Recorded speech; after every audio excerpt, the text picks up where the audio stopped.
This segment is on that portion of Chapter 42 that talks about putting restrictions on the right of a shareholder to sell or otherwise transfer his or her shares. Generally speaking, one of the attractions of investing in a corporation is that shares are freely transferable. That means I can go on the stock market today and buy some shares in one company. Tomorrow I can decide I don't like those shares, I don't like that company, and sell them. And I can do that almost immediately. Or if I need to raise some money quickly because I'm quarantined in the middle of the coronavirus and I need to raise some cash, I can just sell my shares on the stock market and raise the cash almost immediately. However, for smaller corporations, closely held corporations, the ability of a shareholder to freely sell or otherwise transfer their shares can present a lot of problems. Closely held corporations generally involve shareholder owners who are also involved in running the day-to-day operations of the corporation. So, for example, let's assume that we have 3 shareholders who own a construction company, and each shareholder owns 1/3 of the shares of the company. And the shareholders have agreed that with respect to decisions, majority is going to rule. In that instance, with 3 owners, each owning 1/3, if 2 of them agree to do something, the corporation can move forward and do it. But let's decide that one day one of the shareholders decides they don't want to be in part of that corporation anymore. And they sell their 1/3 shares to one of the other shareholders. Now look at what's happened. Now we have one shareholder that owns 1/3 of the shares, and we have the other shareholder who owns 2/3 of the shares. Since a majority vote can control the corporation, who's now going to control the corporation? The shareholder that owns 2/3 of the shares is going to be able to make every single decision the way he or she wants, to the exclusion of the shareholder who still owns just 1/3 of the shares. So, one problem for smaller corporations is that if shares are freely transferable, it can very quickly shift the balance of power. Another problem is that if these shareholders in smaller corporations can sell their shares to anyone they want, it can bring in unwanted shareholders. And again, this is usually an instance where the shareholders are not just owners, but they're actively involved in the running of the corporation. So let's go back to the example of my tire shop that I owned with my husband, who ran off with his much younger girlfriend. And let's say we each owned, at the time this happened, 50% of the shares of the corporation. Now, my now ex-husband, who still owns 50% of the shares, decides he wants to get back at me for all the nasty things I was saying about him in New Jersey. So he transfers half of his shares to his much younger girlfriend. Now, I'm stuck in a corporation where I not only have to deal with my ex-husband as one of the co-owners, but now I have to deal with his much younger girlfriend as also being an owner of the corporation. So unless there's some restriction on the ability to transfer those shares, I might be forced to deal with someone as a co-owner who I do not want to have to deal with. Finally, if shareholders in smaller corporations are able to freely sell or transfer their shares, it can jeopardize the status of a closely held corporation or subchapter S status. Now, if you recall, when corporations have under a certain number of shareholders, they may be able to be a closely held corporation, which gives them some easing off on some of the corporate rules and regulations. Or if shareholders of a corporation qualifies as a subchapter S corporation, It is allowed to elect to be taxed as a partnership. And as we've talked about, being taxed as a partnership is often desirable for a corporation. Let's see how the free transferability of shares might jeopardize a corporation's subchapter S status.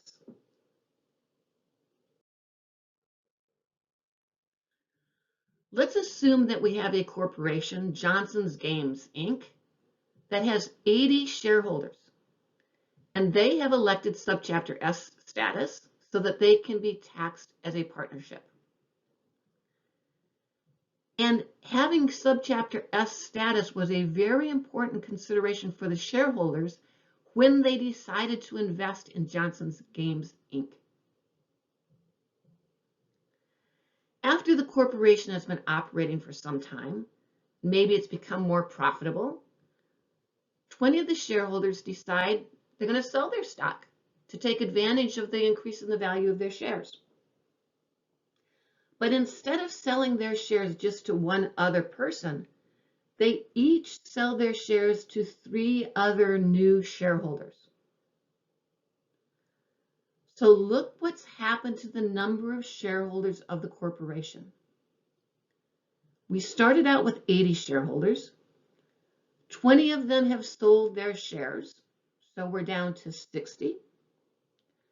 But those 20 have sold their shares to 60 new owners.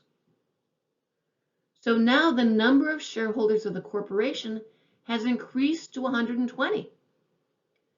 80 minus the 20 that sold, plus the 60 new shareholders. We have 120 shareholders. Look what has happened to our subchapter S status. Subchapter S status requires 100 or fewer shareholders.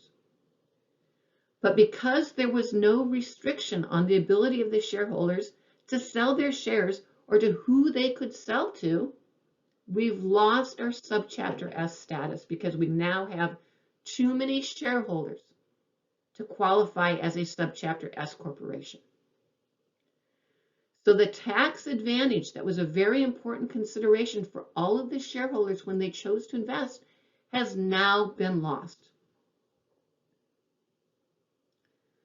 Because of the problems that being able to freely sell or transfer shares is created for smaller corporations, the law does allow smaller corporations to place some restrictions on how shares may be sold or transferred.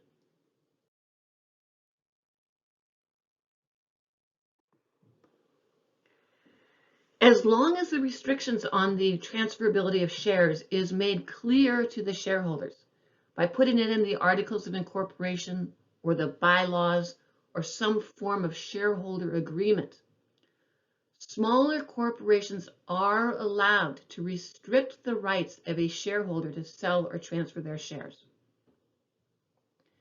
There are generally 5 types of share transfer restrictions, 5 different types of share transfer restrictions.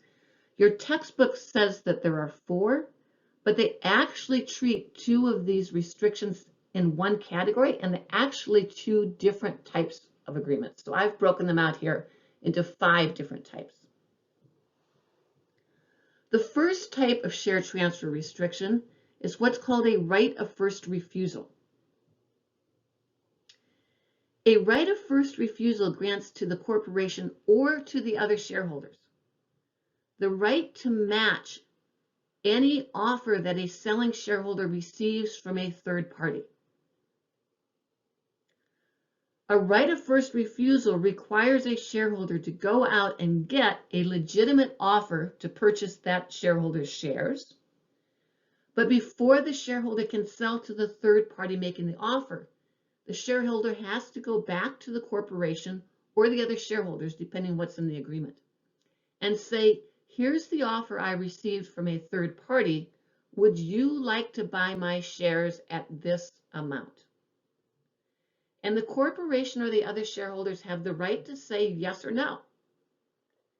If they don't want this outside third party to become an owner, then they will say yes. Right? If they have the financial capability to do it, We will buy the shareholders back from you so that we can keep this third party out of being an owner of our corporation.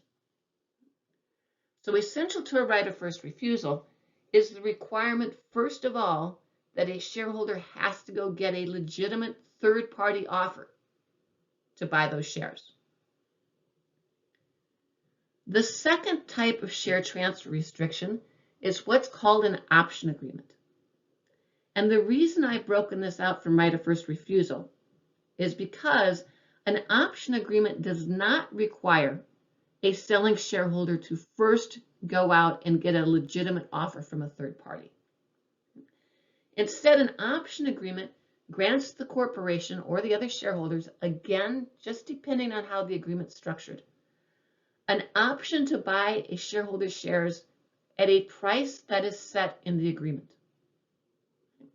or at a time that is set at the agreement.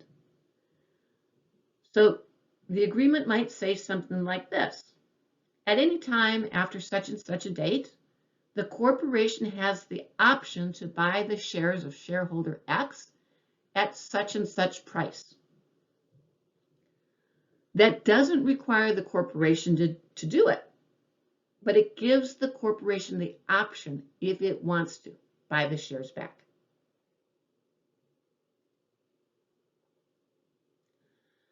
The third kind of restriction on the transferability of shares, and it's the most commonly used type of restriction, is what is called a buy-sell agreement.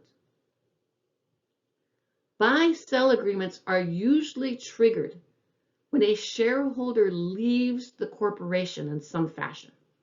Okay? As I say, most of these times in these smaller corporations, the shareholders are actively involved in the running of the business. And oftentimes, once the shareholder is no longer involved in the business, the other shareholders don't want that person to continue to be an owner. So let's say, for example, the shareholder has been actively involved in the corporation, but then retires. At that point, the other shareholders want to require that owner to sell the shares back to the corporation, or again, to the other shareholders.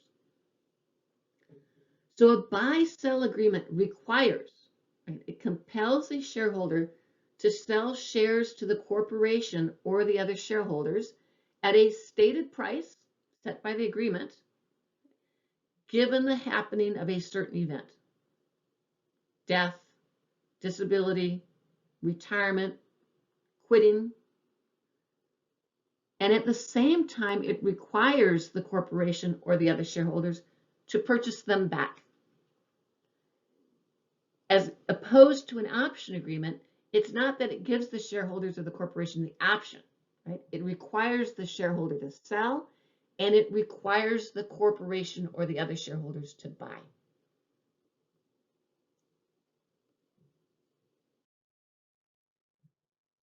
The fourth type of recognized restrictions on the ability to sell or transfer shares is what's called a consent restraint. A consent restraint requires the consent of the corporation or the other shareholders before a shareholder may sell or transfer his or her shares. Okay? This is something that I don't recommend because it gives the corporation or the shareholders the right to just nix your ability to sell your shares. You could be stuck forever if the corporation or the other shareholders don't consent to you selling them. And you may be in a situation where you need to sell. So it is a form of restriction that's out there, not one that I would recommend because it gives veto power over your right to sell your shares.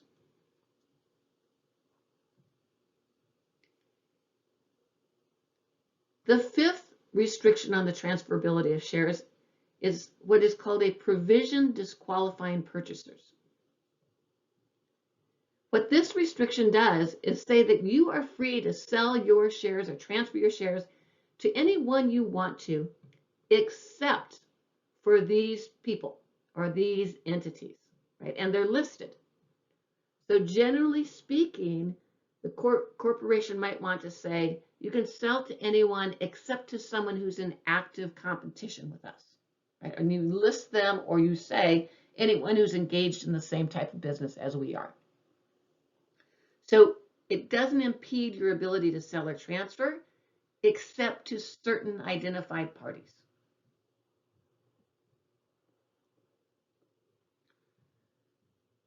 Both the case and the problem that was assigned for your homework for today illustrate how certain of these restrictions on transferability work. And the first thing that we're going to take a look at is the case of Coyle versus Schwartz. Coyle and Schwartz were two shareholders, equal shareholders, and just the two of them, in a corporation called American Scale Corporation. Each of them owned 200 shares.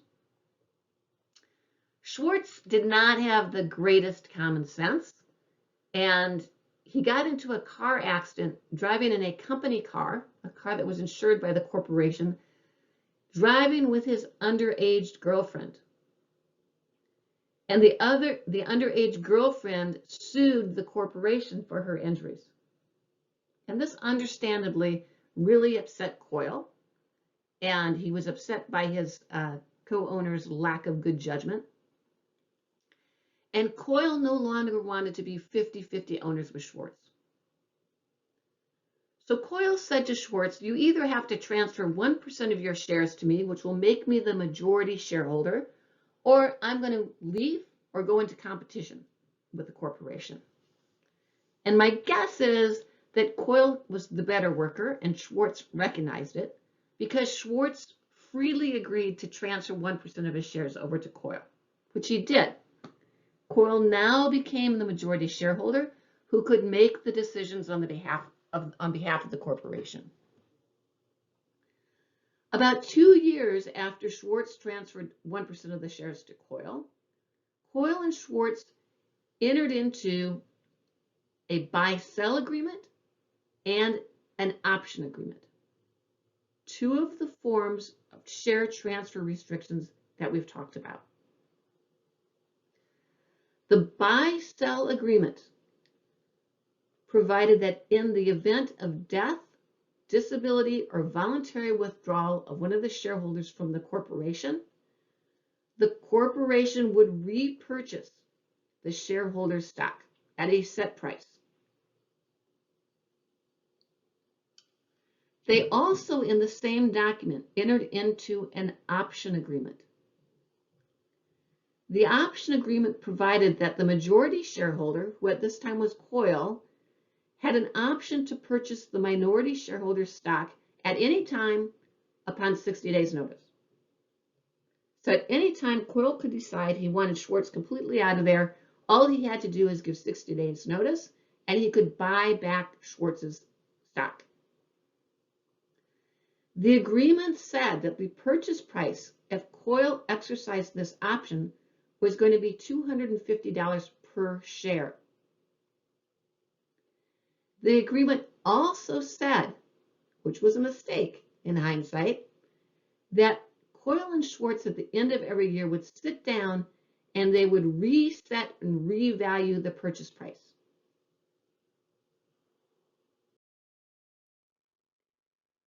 For 12 years of operation, neither Coyle nor Schwartz sat down and revalued the share price. And the agreement expressly said, if we don't reset it, the last price we agree to will be the buyout price. Apparently, the corporation did really well.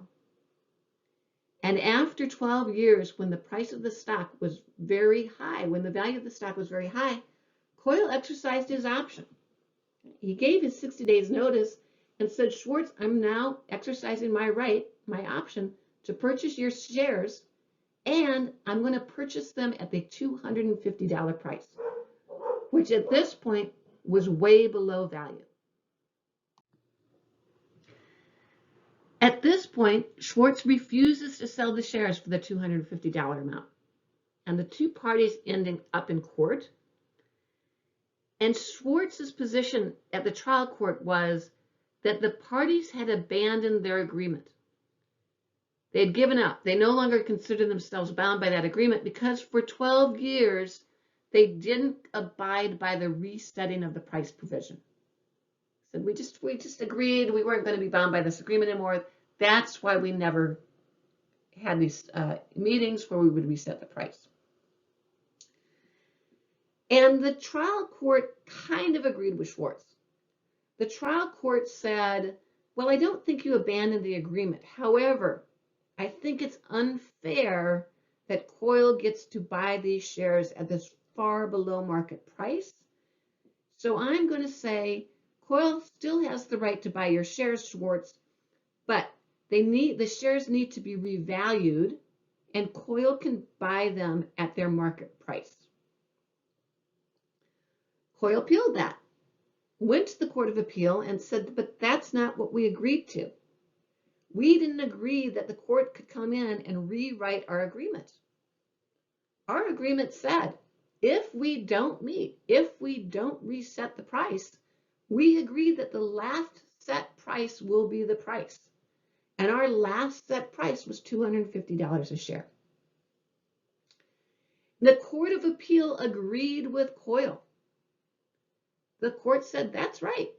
You expressly set forth in your agreement what would happen if you didn't have those yearly reevaluation meetings.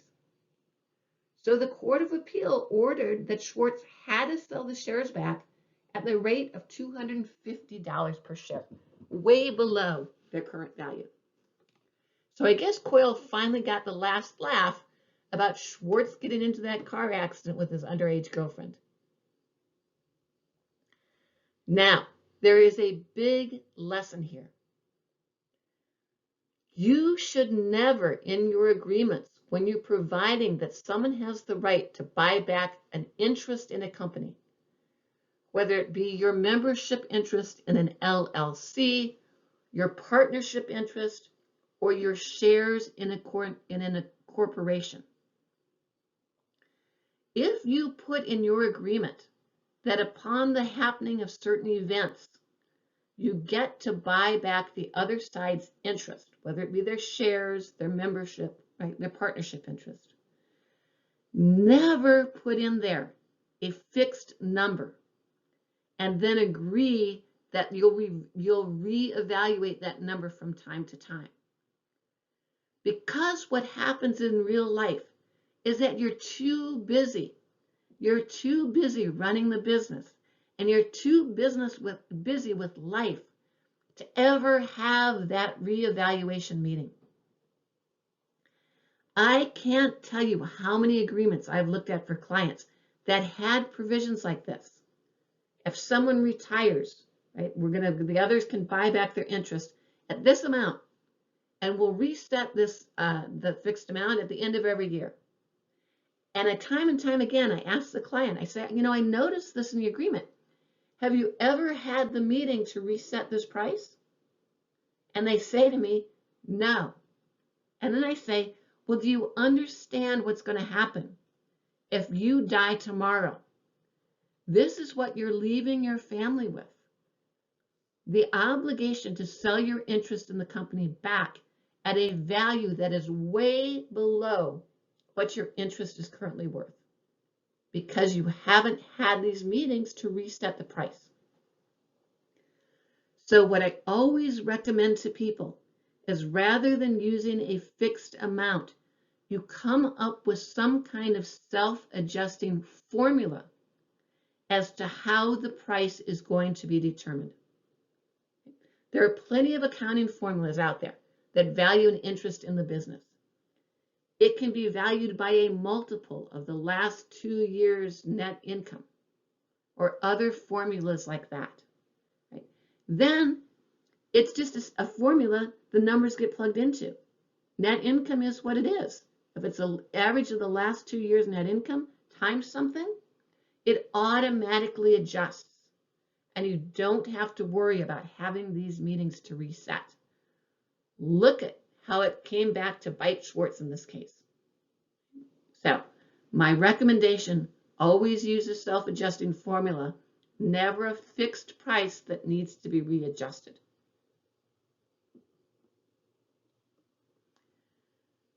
The problem that was assigned for today is an illustration of a right of first refusal, and that is problem number 9.